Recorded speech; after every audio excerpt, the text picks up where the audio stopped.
Unity of Houston is an inclusive church where we seek to understand and live the teachings of Jesus and other spiritual masters. At Unity, we welcome all people from all spiritual paths and every walk of life. We celebrate the diversity of our city and of our world, and we teach love, tolerance, and oneness, seeking to live in harmony with open minds and open hearts. Wherever you are in your spiritual path, you are always welcome at Unity. Join us and discover that the life of your dreams is already within you. Do you feel the joy here at Unity on the campus? Feel it breathing in? It's here. It's here. Did you notice when you came in the trees wrapped in the red ribbon and the big ornaments? My daughter Felicity noticed it right away. It's the first time she's here since we decorated. So, oh, look, the tree, the tree, the tree. It's a time of joy. Christmas season, we call it the season of joy here at Unity. It's a time to rekindle the joy that we are, the true nature of us, our divine birthright. When I came to Unity, I was told that joy is my birthright. It is my true nature. And so we're going to talk about that, looking into that, rekindling the joy, the truth that we are. Scripture says in Nehemiah 8:10, the joy of the Lord is your strength. The Bible is filled with promises of joy, and I'm going to share a few of them with you. For the Lord made them joyful. In thy presence there is fullness of joy. Joy comes with the morning. God keeps him occupied with joy in his heart. Yours shall be everlasting joy. Jesus said, these things I have spoken to you, that my joy may be in you and that your joy may be full or complete. The fruit of the Spirit is joy. Your hearts will rejoice and no one will take your joy from you. Affirm with me, the joy of the Lord is my strength. Let me hear that again. The joy of the Lord is my strength. I am joy. I am joy. I am joy. Breathe that in. I am joy. Have you ever thought of joy as strength, as a power within you? When we think of joy, we think of it as happiness. And some people think joy and happiness are the same thing. And some people say, well, happiness is more like a feeling. And joy, that's what arises from my true nature, from the strength of spirit within me, coming into joy. And we need some strength coming into the holidays, don't you think? Right? Don't you think? Because the holidays, we can tend to have a lot of expectations around the holidays. I know I do. And sometimes they're kind of unconscious. Like this year, last Wednesday, many of you were here, and we had our Thanksgiving Eve service, and we had our communion. I was so connected with my gratitude and everything, and so I kind of was focused on what was going on here, and I left the Thanksgiving plans over to my family, and my husband's family, who are my family, and my family is in New York, and so the plan was to go out. We were going to go out to eat on Thanksgiving because make it easy. They're going away on a cruise and have to have all these leftovers and stuff and make it easy. So the place that was picked, I said, oh, this sounds good. They picked the Cleburne cafeteria. And so didn't know until we arrived that this is also where many, many people choose to have Thanksgiving. And we got there and the line was all the way past the building, down the street. There were TV cameras there, okay? That is how crazy it was and how many people were there. And we got online, and here I am, it's the four of us and my toddler, Felicity, and I'm thinking, and meanwhile she's potty training, okay? And so I'm thinking we're gonna be on this long line forever. And things came up for me. It's like, this isn't how I really wanted to spend this holiday, on a line, waiting, with my daughter, bored and running around, not knowing what to do, and I got frustrated, and my gratitude, everything I did the night before, I was like, what happened to that? I'm like, this is just, I was in a bit of a Grinchy mood. You can imagine waiting outside for all that time and smelling. I mean, that's the thing about coming to peace, is that when you're really hungry, it can be hard. So the food, it smelled so good, right? We're sitting there like torture, looking at the people inside, and they're eating, and they're going, you know. So I share that with you because we have so many memories and intentions and hopes for the holidays, things that we hope to experience. We hope the family to come together and have meals in certain ways, certain people to be there who may not be there this year. We may not have the celebrations that we're planning to have, or the kind of experiences. Or we can be in a situation we thought it was going to be great. Hey, make it easy, go out to eat, and so coming back into the joy, finding and rekindling the joy. So, why Jingle Bells? Why Jingle Bells? We started out the series with Jingle Bells. It's a secular song, right? It doesn't have anything to do with Christmas. It actually was written to be like a Thanksgiving time song. Looking it up, I wanted to find a little bit more about Jingle Bells. I didn't really know the history of it, and so the guy who wrote it, James Lord Pierpont, he wrote it in the 1850s, and it was written about New England. And when they would ride in the sleighs, they would race often in the horse-drawn carriages, open sleighs. They would race over the snow. And so the jingle bells were what was on the sleigh to let somebody know you're coming, right? So you'd hear the bells, and they would the sound of it, I could just imagine the sound of it, the sleighs going around, people shouting with joy, or maybe some terror if you have a crazy horse, and hearing those jingling bells all through the hillside. It just brings us back to a simpler time, right? I feel that Christmas is like that, when we go back to our traditions and bringing us into the heart and making things simple. So, joy is simple when we come back into spirit. So how is this a spiritual song, Jingle Bells? And why even is it included in Christmas? Well, it ended up being included in Christmas. It started being sung by choirs and sung around Christmas time, and that's how it got into Christmas. But what is it about this song that is spiritual, or that brings up this message today? And that is that it expresses this carefree state, right? Getting on the carriage and having fun and just being free. So how can we rekindle that joy, that carefree state, that childlike joy, wonder, and awe at life, just letting go, when there's so much to do? There's a lot to do around Christmas. And I can tend to get overwhelmed when I start thinking about it. The Christmas cards and making sure they get out on time, getting the presents, going to the parties. My calendar is full, and they're picking the right outfits. And maybe even, it'd be great if I lost a little weight before the holiday. You think about these things, and it's like we can put a lot of pressure on ourselves to get it right. We want to make Christmas right this year, and we can lose the fun in it. We can lose the fun in it when we get overwhelmed by all the busyness and the to-dos of it. You can even think of it like being enslaved by the things we should be or should do, because it becomes such a burden on us, almost like we're carrying these chains of what we're carrying, that we're expecting, that should be. And so it keeps us from being in the moment. The greatest present that we can really give ourselves, give our families in the holidays, is the present of being fully present. When we can let go of all the thoughts that are limiting us from being present. And so those kind of thoughts that we have that keep us from our joy in the holidays are what? The thoughts where we think things should be a certain way, we have certain expectations, or we're holding on to memories rather than opening to what is the gift here and now, the joy here and now. Joy gets us into the true spirit of the holidays.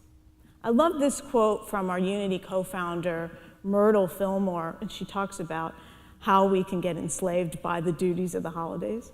She said, "Would it not be well for us to consider individually and collectively the question of how we can observe Christmas in the spirit of its true idea? We have enslaved ourselves with the burden of giving at Christmas.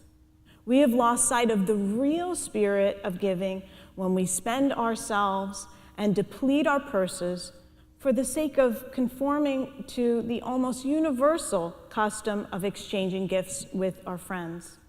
It would be much more in conformity with the Christ spirit to use the time in sending out to our friends the joyful thoughts that come spontaneously from the Christ love.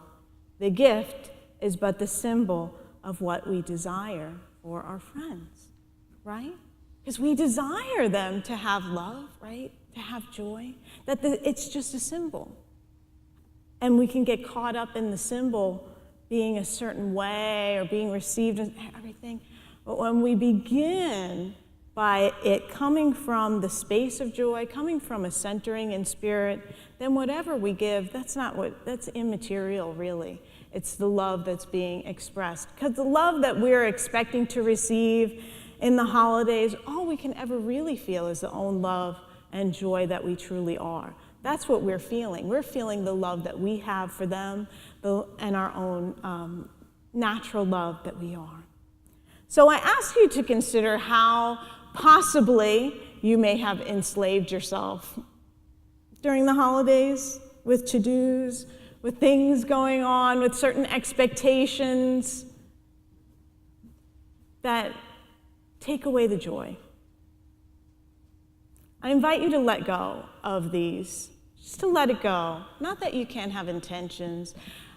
Intentions are wonderful and important. It's just, have you enslaved yourself with a certain way that things need to be?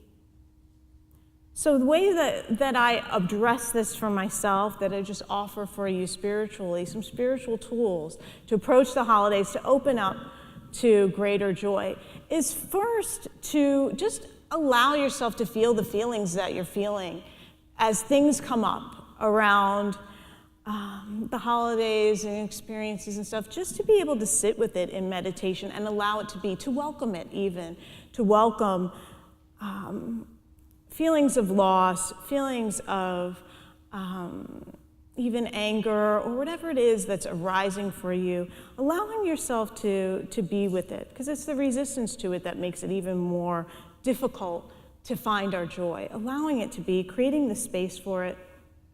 And another wonderful process that you can add to that is a journaling process, where you simply just could draw a line on a page, and on one side you can share the thoughts of your critical self. You could call it your Scrooge or your Grinch, or the inner critic, or whatever it is. Whatever is coming up for you, to write it out on one side, and the other side your divinity, your divine nature, your true spirit, and write out that.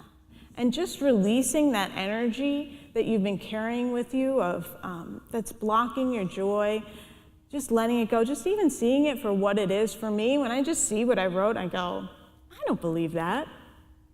And I'm gonna let those thoughts rule my holidays, rule my experience, rule my life. So writing and letting your inner spirit, your higher power, your inner spirit's voice speak. Because we can get so caught up in the mind that we're not listening to spirit. So this spiritual practice, and then being in meditation, just allowing ourselves really to receive the love and the joy from spirit, just being open and receptive to just receiving, because we can be such in a giving throughout the holiday. Just being open and allowing it to come forth from within, allowing it to be an inside-out experience. Beyond the meditation, journaling, personal practice is another practice that I have, going out in nature, connecting with the beauty of all that's around you, especially here on the campus. You can go to the fountains and see the decorations. you can join in the decorating. We have more to do. We're going to have a tree here and lots to do on campus. And you can feel what we've been feeling all week as we've been creating Christmas here for you. That's available for you Saturday for you to join in on that. And so another spiritual practice, always self-care and doing something loving for yourself, to give yourself the joy. Because really, you can only give joy to others when you know your own joy. When you are the joy, that's when you can give joy and create joy for those that you love. I thank Siobhan for learning the One Wish for Christmas song. It was so beautiful. And I wanted to share some of the lyrics with you again, just to really listen, that she shared with us. If there were no presents waiting on Santa's sleigh, what would I wish for Christmas? What would I wish for Christmas? And if Frosty the Snowman were melting away, I would pray for hope and unity on Christmas Day. If I had one wish for Christmas, there would be joy and peace here on earth. If I had one wish for Christmas this year, we would all come together as one. And so I feel that so many of our Christmas messages are really about letting go of all the to-dos, the material trappings of the season, and really opening up to connection, to unity, to oneness. I love that that message is in this song. Our values, our new values that we have here at Unity of Houston, the oneness for connection says we belong to each other. And that's really what the holidays are about, coming back into connection. And so we have these wonderful holiday stories that bring us into joy, that remind us of our childlike nature. A few of them, a couple of them that I wanted to share that are my favorites. How the Grinch Stole Christmas. You know that one? The Grinch Stole Christmas. So the Grinch, he was isolated right up in the mountain. He had a heart that was 2 sizes too small. His heart was 2 sizes too small.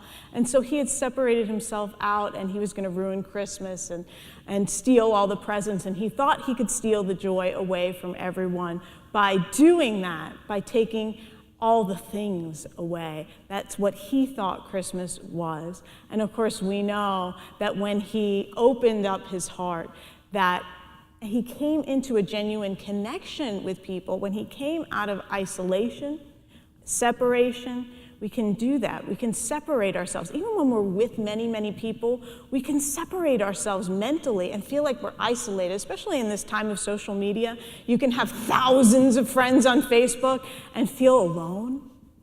And we seek genuine connection, which is why we're here in Unity, to be together, to look at each other and really see each other and be a presence for each other. We belong to each other.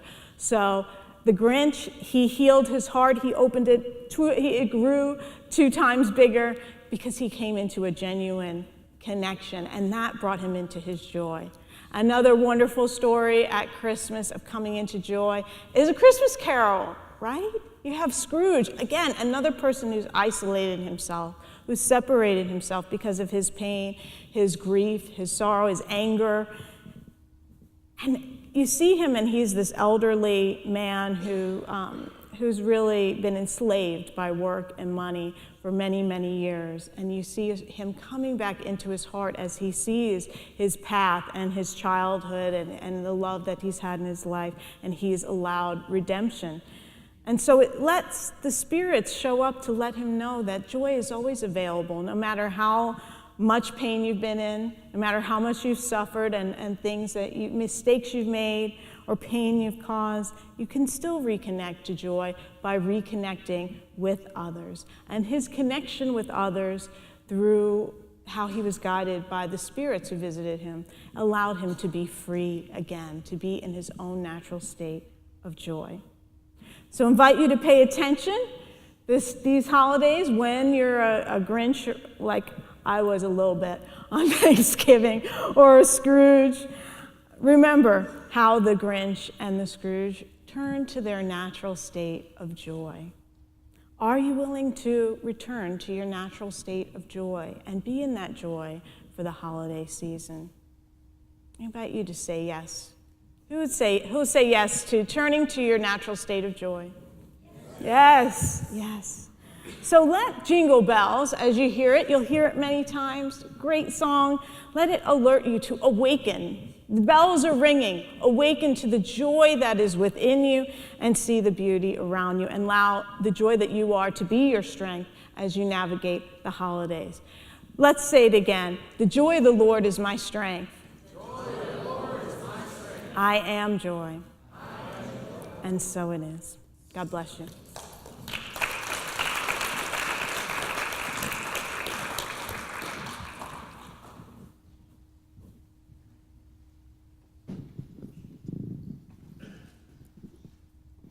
And so we enter into our time of meditation. I invite you to close your eyes and relax.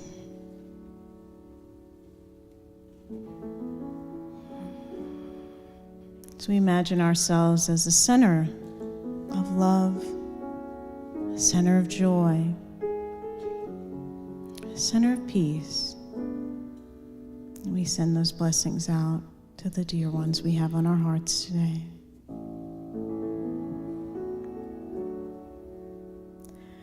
I send my love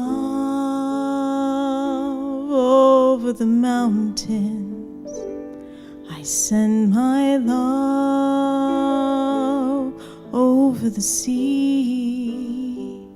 I send my love into the heavens, and it returns to me.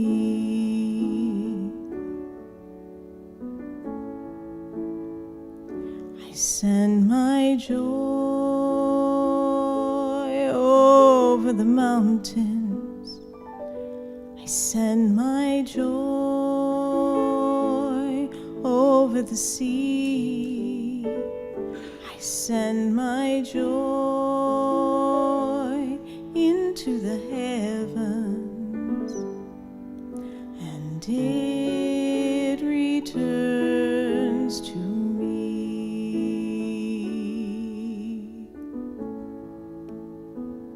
I send my peace over the mountains.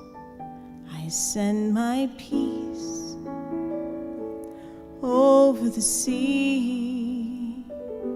I send my peace into the heavens, and it returns to me.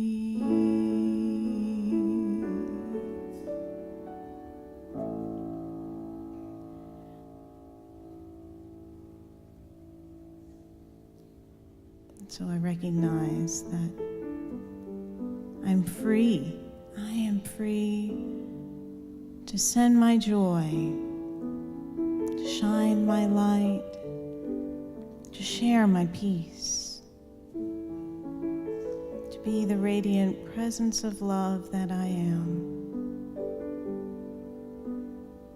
There is nothing standing in the way of my joy.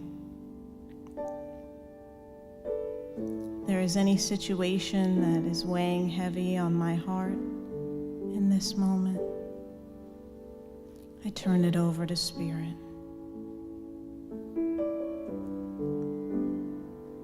And I allow Spirit to reveal how I can see it differently. How can I see this situation with faith, with hope, with always the inherent possibility of good within it.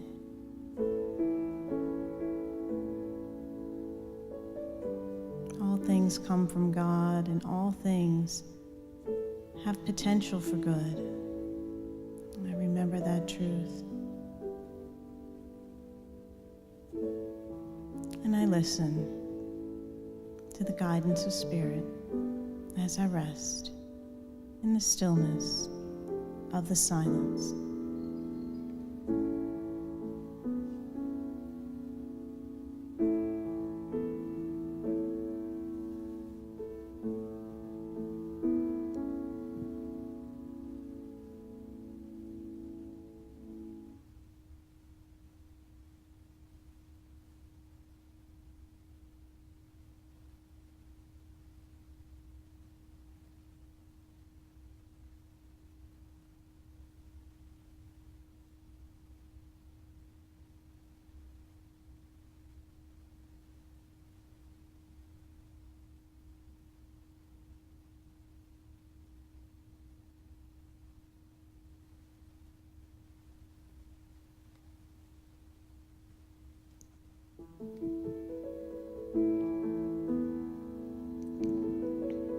feel gratitude now for the still small voice, always present within me. As I let go and listen.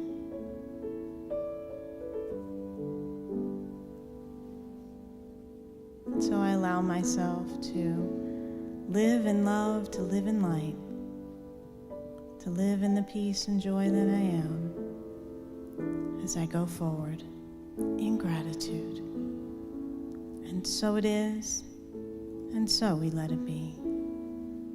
Amen and amen. Thank you for watching this message today. I'd like to invite you to join us in person here on campus at Unity of Houston for Sunday morning or Wednesday evening services. If you can't be with us here on our campus, you can still join us live on Facebook or on our website, unityhouston.org, Sunday mornings at 11 a.m. Central.